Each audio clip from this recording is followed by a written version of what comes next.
Hey, ciao! Alors, voici une astuce pour libérer assez rapidement votre voix.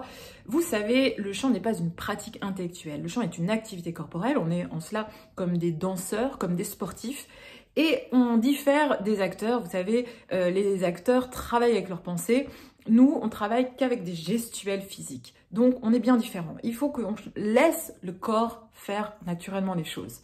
Donc, il s'agit de gestuels physiques très précises, déterminés, qui marchent par synergie. C'est-à-dire que en faisant une gestuelle précise, ça va enclencher automatiquement, sans qu'on s'en rende compte, une autre gestuelle qui va nous permettre de mieux chanter. Par exemple, quand on sait bien soutenir le son, quand on a appris ça et qu'on sait comment écarter les côtes dans une grande détente, et bien automatiquement, sans qu'on s'en rende compte, ça libère la gorge par synergie. Vous voyez, c'est la magie de la technique vocale quand elle est bien faite, quand elle est bien enseignée, quand elle est bien sue. Tout ça marche par synergie. Donc, la pensée, notre cerveau parasite notre corps et notre voix. Dès qu'on se met à réfléchir, vous en êtes sûrement rendu compte, ça devient moins bien, voire plus ça marche plus du tout. Pourquoi? Parce que la pensée empêche la liberté de notre corps, elle nous enlève la spontanéité et il faut plutôt chercher à devenir bête, idiot en fait. Idiot, éteindre le cerveau, éteindre le doute et se connecter qu'à la gestuelle du corps que lui fait, qui sait très bien faire, il faut juste la retrouver, apprendre, se rééduquer et après ça marche très bien. J'en profite pour vous dire de liker ma vidéo et de vous abonner à ma chaîne pour ne rien manquer de tous les conseils que je vais vous donner à l'avenir.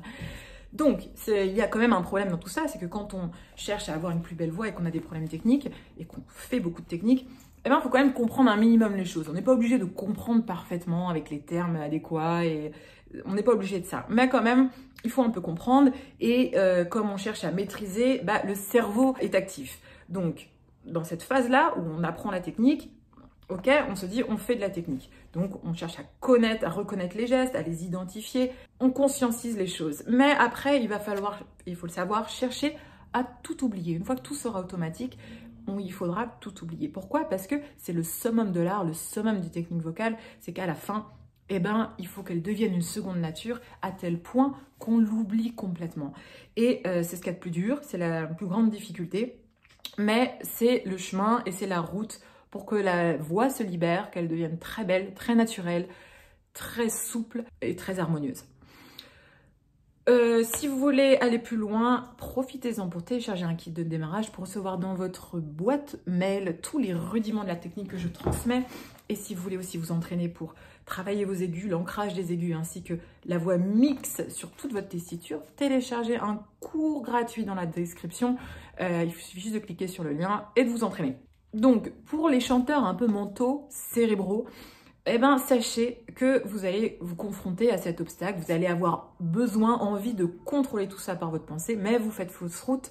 Il faut chercher à éteindre tout ça pour laisser le corps faire. Une fois que vous êtes bien guidé, c'est le corps qui dirige. C'est le corps qui dirige, la voix vient après et tout cela se passera dans de très très bonnes conditions. Croyez-moi, faites-moi confiance. Écoutez, j'espère que cette vidéo vous a plu. En tout cas, je vous souhaite de bien travailler et je vous dis à très vite pour une nouvelle vidéo. Ciao, ciao!